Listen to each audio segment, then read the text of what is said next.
Welcome to the Lair of Secrets podcast. My name is Ken Newquist, and on this episode, our Cyberpunk RED actual play podcast continues with Chapter 2, Iron Oasis.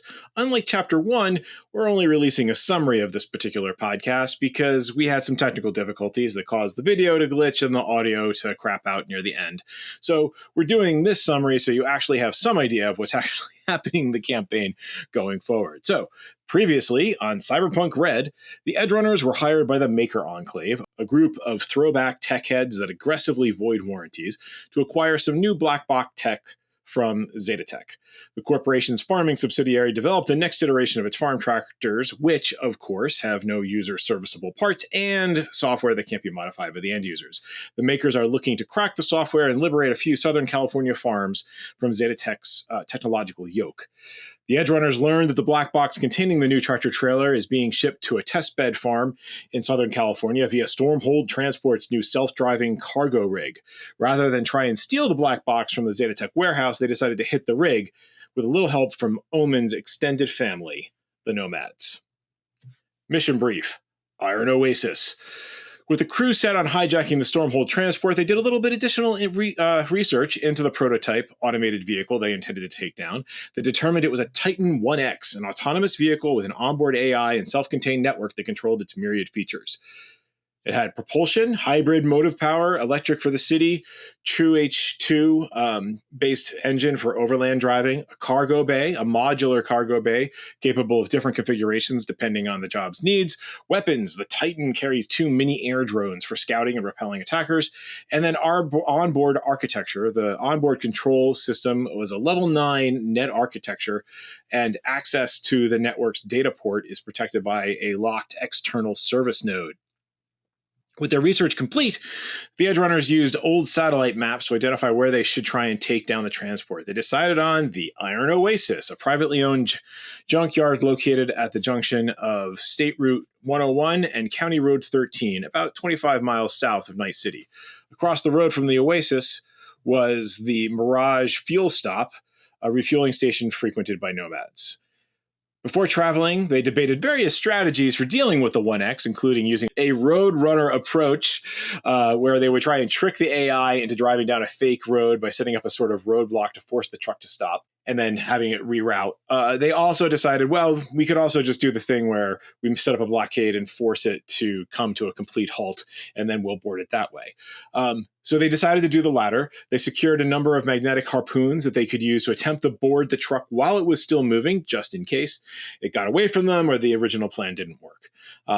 Atlas, the team solo, who was always looking for something to pack a bigger punch, secured a rocket launcher just in case, he said, admiring the weapon as they walked out of his weapons dealer in Night City. With the gear secured, the Edgerunners picked up their road car from Omen's extended nomad family. The nomads, of course, were none too thrilled to learn that corporations were trying to edge in on their transportation business, and were all very happy to provide Nomad with the resources she needed to secure this vehicle in return for having the vehicle turned over to the nomads once the Edgerunners had what they needed. So they headed out to the Oasis, intent on getting there before the self-driving truck. Once they arrived, they spoke with Remy Navarro, owner of the Oasis, and his right-hand operator, Lockjaw Lucy Harper. They offered the two €400 and an agreement to introduce them to Omen's nomad family if the two would leave them the keys to the facility for a few hours. Meanwhile, they talked to Matt Ramirez and his wife Samantha, owners of the Mirage Fuel Stop, located across the way, and for €100 they agreed to take that weekend getaway to Night City that they'd always talked about. They locked up the shop and then headed out. So, the ambush. With the non-combatants dealt with, the Edgerunners got to work. They used the strategically placed wrecked vehicles on the road to force the transport to slow down and then to move, also forcing it closer to the junkyard. From that position, the rig would be within range of the massive crane, complete with massive electromagnet that the facility used to maneuver scrap in and out of the yard.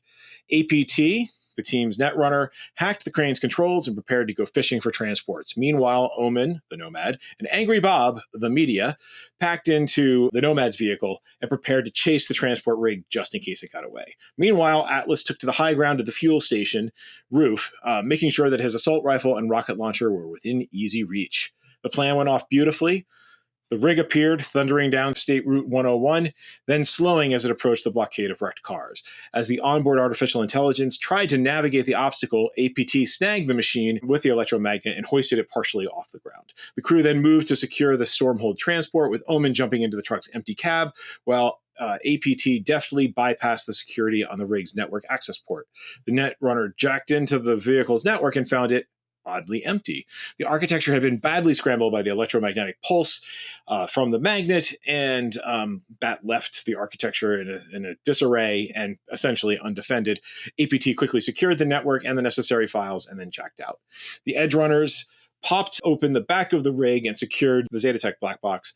As they prepared to load the black box into their own car, they caught sight of an unwelcome visitor, a Zetatech Aerocop air assault vehicle, and it was coming directly at them.